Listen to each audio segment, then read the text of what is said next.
This is how it would feel to be forced to live with three women. Not just ordinary women, but three presences so radiant, so demanding of attention, that each one could bend the atmosphere of a room with nothing more than her existence. Imagine waking up under the same roof as three different forces of nature, each gifted, each untouchable, each carrying the kind of brilliance that makes others bow in awe. And you, with nothing but the awkwardness of being ordinary, are the one chosen to inhabit their world. From the very beginning, this is no simple school fantasy, no cheerful romantic setup. It is a storm disguised as routine, a quiet war disguised as domestic life. And the battlefield is not made of swords or exams. It is built out of glances that linger too long, silences that burn, and the uncomfortable weight of belonging where you do not belong. The boy is not a hero. He does not arrive carrying hidden genius or strength waiting to awaken or some destiny written in the stars. What he brings is the opposite, the legacy of his mother, a figure of greatness, and the crushing comparison of always being less. He is, in every visible sense, ordinary. And yet precisely because he is so painfully ordinary, his presence begins to unravel everything. The three women are prodigies, each a monarch of her own world. The first is the champion, her body forged into a weapon by endless training, her spirit a blade honed sharp by victories and scars. She has no time for weakness because weakness was never permitted to her. The second is the strategist, her mind a fortress of calculations, living life as though it were an infinite chessboard where every move must secure triumph. She survives by always knowing the answer before the question is asked. The third is the actress, the chameleon, the star who has worn so many roles that no one, including herself, remembers where the mask ends and the real girl begins. Admired, envied, untouchable, yet hollowed by the loneliness of perfection. They embody everything that society worships, talent polished into destiny. And yet that worship is a curse. No one ever asks them what it feels like to live inside that cage of brilliance. No one sees the cost of always being extraordinary. Until the boy arrives. He does not come with trophies or rehearsed speeches. He does not challenge their brilliance with another kind of brilliance. Instead, he brings something they have never faced before: the humility of failure, the softness of care, the stubbornness of someone who keeps trying without reward. Where others see mediocrity, they see something unsettling. They see the one thing they cannot replicate. He cannot dominate them on the stage or in the dojo or on the board. But he does something more dangerous.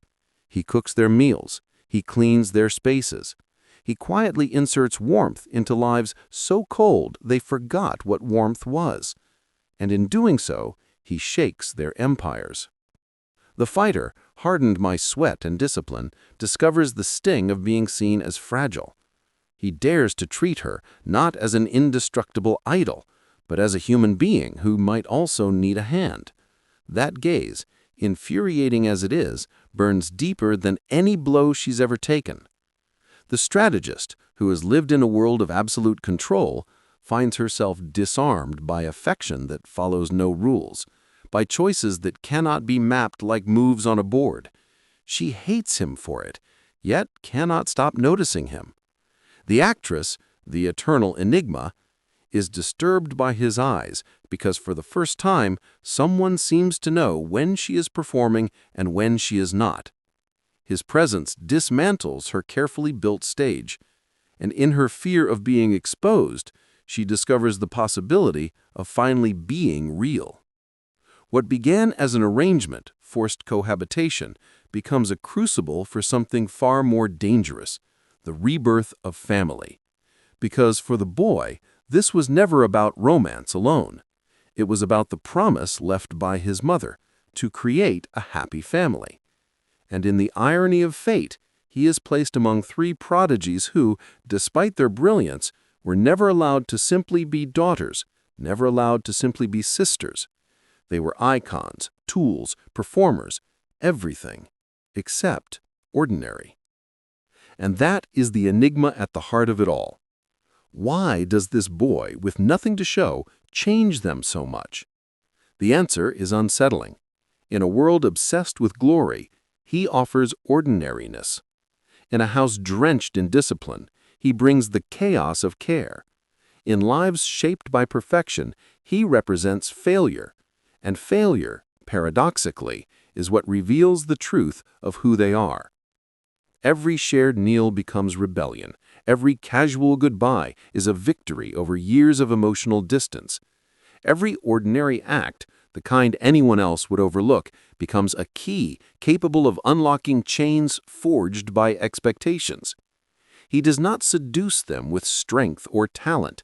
He seduces them by existing as proof that they do not have to be perfect to be seen or loved or remembered. And they, prodigies who have spent their entire lives earning applause, find themselves blushing at the warmth of applause that comes not from the world, but from one boy's smile. The tension, then, is not in the question of who he will end up with. That is far too shallow. The true question, the one that makes the heart race and the mind burn, is, what happens when the untouchable finally begins to depend on someone they once considered worthless?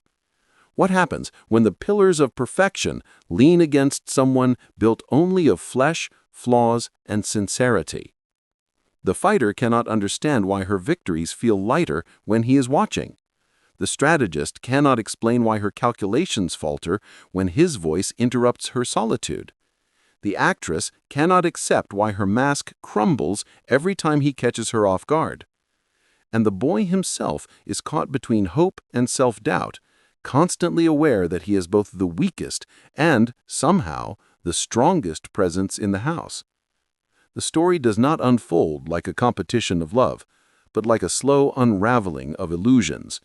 It is about how brilliance bends under the weight of something it cannot measure. It is about how intimacy seeps through the cracks of perfection until even the strongest armor begins to rust. And it is about the quiet, ordinary persistence of someone who refuses to disappear even when surrounded by gods. And that is why it lingers.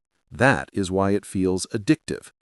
Because beyond the romance, beyond the drama, beyond the tension of daily battles, there is a mirror being held up. A mirror that shows what so many of us feel in silence, that brilliance is celebrated, but loneliness is ignored. That perfection earns applause, but never warmth. And that in the end, the only thing that saves us is not the trophies or the titles, but the ordinary, messy, inconvenient closeness of being seen exactly as we are. That is the true danger of this boy. Not that he might win their hearts, but that he might remind them they even have one. And so the intrigue grows heavier with each encounter, because the more they resist, the more they reveal. The more they mock his failures, the more they are haunted by the possibility that failure might be the one experience that binds them all together.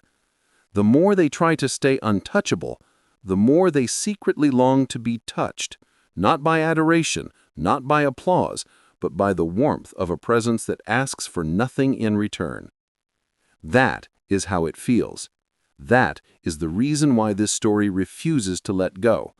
It whispers the most dangerous idea of all, that perhaps what we call ordinary is the most extraordinary force there is.